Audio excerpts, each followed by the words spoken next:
दाजु तपाईँ यता सरकारले गरेर काम बनाउने काम गरेर जान्छ तपाईँले बोल्नु दरकार छैन भनेदेखि यो गाउँ डुबाउँ नबनाउनु भनेको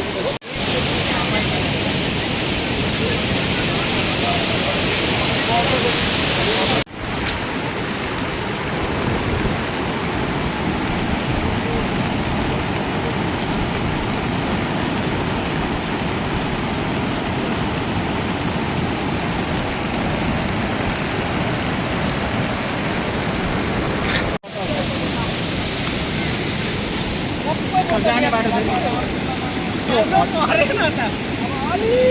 एक बोरा हुन्छ त गोरे अब नागिहाल्छ है पानी अलिकति बढ्यो नागेर भत्काइहाल्छ त्यो भत्काइहाल्छ भत्काएर आउँदा काली खोला डुबाउला जस्तो भइसक्यो अहिले उहाँको भत्केछ त अनि उहाँको बनाएको मिरिकको जाने बाटो दुधे भात मान्छे चाहिँ नल्याओस् है।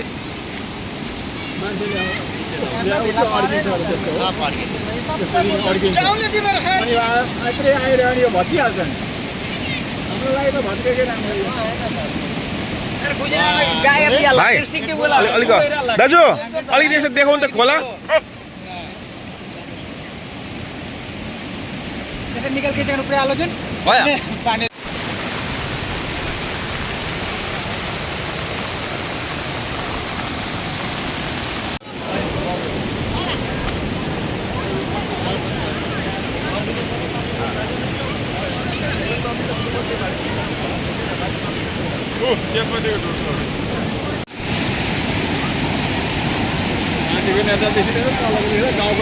काली खोला ओर्लिएर आएको छ एकदम भयावह स्थिति यहाँ देखा परिरहेको छ। जुन चाहिँ डाइभर्सन बनाइएको छ यो पनि भत्किने सक्ने सम्भावना स्थानीयहरू जताइरहेका छन् र बाढको पानी कुनै पनि समय काली खोला बस्तीमा पस्ने सम्भावना देखिरहेको छ। के भन्नुहुन्छ यस विषयमा?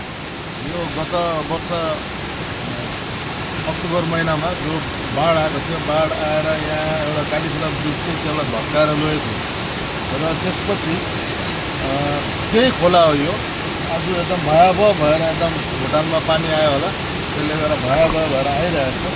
यो जुन चाहिँ यिनीहरूले यहाँनिर एउटा टेम्पोररीको एउटा पाइप लगाएर डाइभर्सन जस्तो बनाएर बनाएको थियो तर यसले चाहिँ यो हुँदैन, यो कहिले पनि भत्किन सक्छ र यसलाई आगामी दिनमा एउटा ठुलो ब्रिज नै यहाँ बनाउनु बहुतै आवश्यक छ। होइन भने कुनै पनि समय कुनै ठुलो दुर्घटना हुनसक्छ, यहाँ काली खोला बस्तीमा पानी पस्न सक्छ र फेरि यहाँ हिँड्दै गरेको मान्छेहरूलाई पनि बगाउन सक्छ।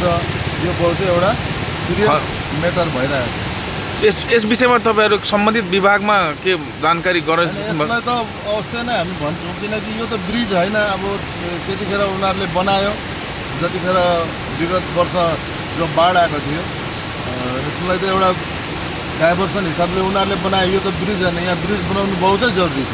हामी यसलाई म अवश्य नै भन्छु, हाम्रो विधायकदेखि लिएर हाम्रो जो डिपार्टमेन्टको मन्त्रीहरू छ पिडब्ल्युडीको सबैलाई म अवश्य भन्छु। केही मानिसहरूले यहाँ अभियोग लगाएका छन् कि यो जुन चाहिँ यो डाइभर्सन बन्यो त्यसमा पनि भ्रष्टाचार भएर जसले यो यहाँ क्षतिपूर्ति पाउनु पर्ने थियो उनीहरूले त्यो क्षतिपूर्ति देखेर पाएनन् भनेर। यो त अवश्य हो किनकि यसलाई अझै डाइभर्सन बनाए त अझै अलिक ठुल्ठुलो पाइपहरू लगाएर अलिक ठुलो प्रकारले बनाएर अलिक राम्ररी गरेको भए हुन्थ्यो, गरेन। अब यसमा त कटमनी भयो, अवश्य भ्रष्टाचार भयो र जुन चाहिँ मुख्यमन्त्रीले पनि आएर यति बिघ्न उयो गरेको थियो, आश्वासनहरू दिएको थियो तर अब कसैले क्षतिपूर्ति पनि पाएन। यो त अब त्यस बेलाको तृणमूल कङ्ग्रेसको सरकार नै त्यस्तै खाले थियो, जे पनि भन्यो खालि मुखले भन्ने काम त नगर्ने।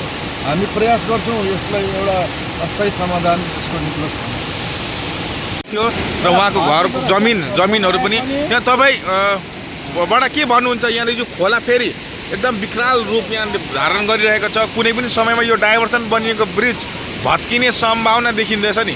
आज भोलि नै भत्किने सम्भावना हजुर जुन प्रकारको पानी आएर तर यत्रो क्षति भयो मेरो हजुर आजसम्म एकजना पञ्चायत एकजना कोही पार्टीको मान्छेले मेरो जमिनमा पाउ राखेन।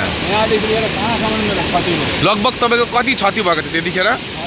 के भन्नु यत्रो पानी लगिदियो यत्रो खेती लग्यो चिया बगान लग्यो यो मेरो। यो जुन चाहिँ बगान चिया बगान तपाईँको सबै सम्पूर्ण कति बिघा थियो यहाँ? चिया बगान 4 बिघा थियो। 4 बिघासम्म थियो है? 1 बिघा बाँचेको त्यो बाँचेको नि 60 बिघाहरू छोड्दै गयो। छोड्नु भयो। के लगाउनु भएको थियो त्यहाँनिर? चियापत्ती चियापत्ती है? अब यो पालि पनि अहिले पानी त परेको छैन, हल्का पानी रिमझिम परिरहेको छ, तर खोलाको जुन चाहिँ आकार छ नि एकदमै बृहत ठुलो देखिँदैछ। कुनै पनि समयमा यो खोलाको ब्रिजको माथिबाट पानी जाने सम्भावना देखिँदैछ नि, के भन्नुहुन्छ? तर यो जबसम्म यो डाइभेसन भत्किँदैन नि, डाइभेसन भत्किन यो पानी गएर फेरि उतापट्टि रोड भत्काउँछ, अर्कोपट्टि भत्किने सम्भावना रहेको छ। भत्किहाल्छ। भत्किने यो भत्किएन भने चाहिँ यो भत्काएकै राम्रो। यो डाइभेसन भत्किएकै राम्रो हाम्रो लागि। पानी त तपाईँको यो खोलाको पानी उता बग्दैछ नि अहिले, उता अर्कोपट्टि काट्दैछ, उता गएछ नि उता जाने बाटो छैन भने रास्ता भत्काउँदैन भत्काउँछ। भत्काउँछ है? पानी पर पर्छ। के नाम हो तपाईँको? पूर्णबहादुर प्रधान। पूर्णबहादुर प्रधान।